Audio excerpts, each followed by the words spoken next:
Have Spurs got their man? Postecoglou has gone. All roads at this stage, I think, very much lead to Thomas Frank. I've said many times I'm very happy at Brentford.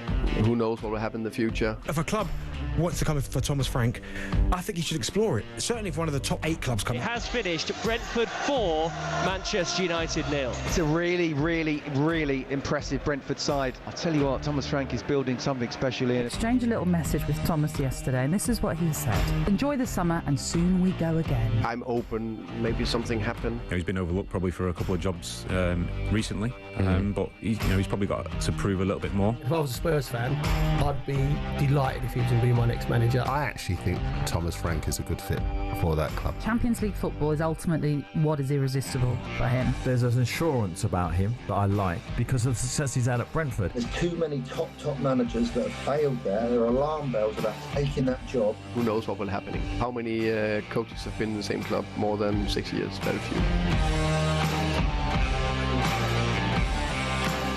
Let's be joined now by a man who is synonymous with Tottenham, one of the greatest English players of all time. It's a very good morning to Glenn Hoddle. Morning, Glenn.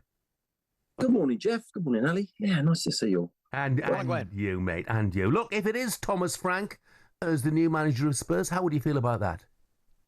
I'd be very happy. I think he's done a wonderful job in the sense that he's been consistent with Brentford. Some of the results he's got have been magnificent. He's adaptable. I've got to say that he hasn't got one dimension of the way he wants to play.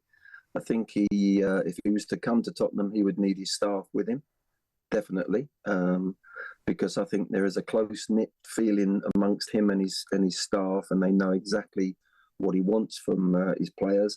Yeah, I think it would be a good fit. There's a lot of good managers around, actually, in the Premier League that would be a good fit for Tottenham. But I think I met him a few times, went down to Brentford, did some work with him on TV and spent half a day with him. Yeah, and I really liked him. I think his character, he's good with the media, he's good with the press. And, I think he'd do a very good job wherever he goes, if he does step up, and it would be a step up to going to Tottenham. But was I surprised Ange was sacked? Yes, I was, I've got to say. I think, at the end of the day, Spurs were looking for a trophy, and he delivered that trophy by hook or by crook. It doesn't matter how you do it. Ali will tell you that. He was successful in what must have been a very, very difficult season for him. And he, got to say, that ship that he guided through to get that trophy was an incredible ride. There were so many things going against him with injuries and all sorts of things, having to play the back end of the season, just focusing on Europa, picking teams for the league that weren't really, that wasn't the most important thing. And that's why there was a reflection of them ending up 17th. Yes, he made some mistakes, in my opinion. Not mistakes, but it was his opinion. But when you miss all them players like he did, Ali, and we had that discussion out in Bilbao, you've got to tweak. You've got to change the system a little bit to get more points on the ball, to get actually better results. And I think that's what's lost him his job at the end of the day. Not the fact that he's got him into Champions League football. It can't be. But he's lost the job because it's the reflection of losing 22 matches is just too many. And I think that's where Ange just needed to tinker, defend. That when he lost the defenders and the goalkeeper, you've got to play differently. The different personnel in the team, and I think that's, looking back, that's what I think he's made the mistake. I'm with you. I totally agree with you. I actually think that the bizarre thing is, I think he changed for the final more than anything. And I think he changed his outlook, the way he played in that final. But I still think he's desperate and lucky to lose his job.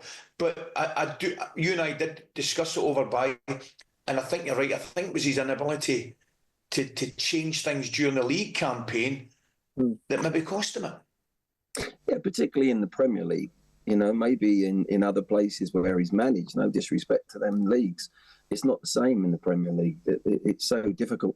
Ali, every time Spurs and under Ange defended correctly, which they did up at Man City, they beat City 4-0 away from home because they knew they had to defend well.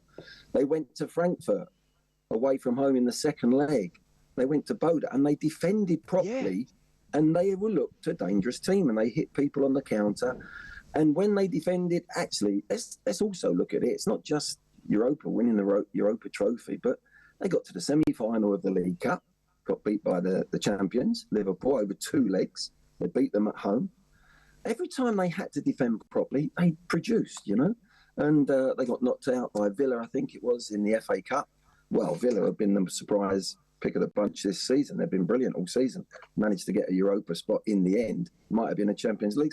So when you reflect on that, I'm absolutely baffled why he actually got the sack. He deserved another 12 to 15 games. Mm-hmm. Yes, I understand there's, like Manchester United example, maybe bringing somebody in during the season is much harder than in the beginning. Of course, Amram wanted to perhaps wait, but he didn't. And Manchester United sort of panicked halfway through. But at the end of the day, I can understand that. But I think if you're Spurs manager, you're not going to win the league. So you've got 3 trophies maybe to go for. He's won a trophy. Mm-hmm. He's put them in the Champions League. And for the life of me, you know, Ali, when you get success, that belief turns to knowing that you're going to have success rather than just believing. And the worst one is when you're just hoping. You're hoping you're going to win something. You get a bit of belief and now they've won something. Those group of players would have been chomping on the bit to get back in pre-season. Let's go again. Now they've got to start again with a new manager, whoever that may be. Look, high-pressure job, Glenn, obviously, in the dugout at Tottenham. High-pressure job as well, being in charge of England, as you know yourself. Do you think Thomas Tuchel is realising pretty quickly how tough a job this is? I think he knew from the very beginning how tough a job it will be. It would have been a lot tougher if they'd have drawn that game against Edinburgh. You know, at the end of the day, no one's going to remember that. They got over the line by hook or by crook. It's a very tiring season. There's been a lot of things happening in the Premier League. Those players look shattered. I'm telling you now, Jeff and Ali, I'm telling you 100%, if we were playing France or Spain or Germany, we would never have performed like that. And that's not down to the players. It's just fatigue and mentality. It's your human nature. That game, they'd have gone, wow, we've got it on here. We've got to really raise our game and would have played a lot better. Whether we'd have won, who knows? But tuck them points away. He'll be thinking, let's have a good performance in the friendly tonight and move on, because we are one of the favourites to win the World Cup. And he knew that when he took the job. And personally, I think he's a very good choice to take us that one step further. And with you need a bit of good fortune. Do you create your own good fortune? I think you do with your mentality in a tournament, to be honest. But if we get that, then we're going to be up there with all the top teams, fighting for at least semi-final, if not final, and going on and winning it. Please God, that would be fantastic. Glenn, do you think these kind of games are a kind of necessary evil, if you like? I mean, they're an absolute must, particularly for a new coach, to get a look at his players and maybe try something different. But there's definitely an apathy amongst the supporters and indeed some of the media, I think. Do you think they're kind of necessary evil, these friendlies? They are, in a sense. You don't get much time with them, with players, and it's really about learning on that, having them in the training camp, learning about their mentality, their character. He can watch them. He can watch them every single day on tape and on television, and go and watch physically like he has been. But there's nothing like working with them on that training ground and then seeing them perform in a match. And I think that's where he's learning. And he's having to learn more and more about his squad. He's got a great big pool of players to choose from now. Yeah. And I'm talking about quality players, But I am concerned with the fatigue levels and the mental levels of fatigueness that players are going to have to go through. With City and Chelsea going to the Club World Cup as well. Who knows where this is going to lead? And you've got a World Cup. It's not like, next summer you can rest, guys. No, you've got a World Cup you're going to. Yeah. So. It really is asking a lot of these players to keep performing at the top level. Hence why we saw that performance against Andorra. Yeah, it's never ending. Glenn, I've got a text from Dodge in Bradford. I'll just read it before we leave you.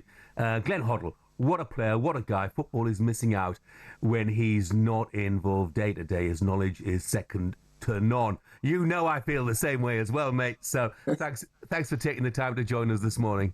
Great to see you, Glenn. Pleasure. Nice to see you guys. Good luck. God bless. Cheers, Glenn. Thank you very much.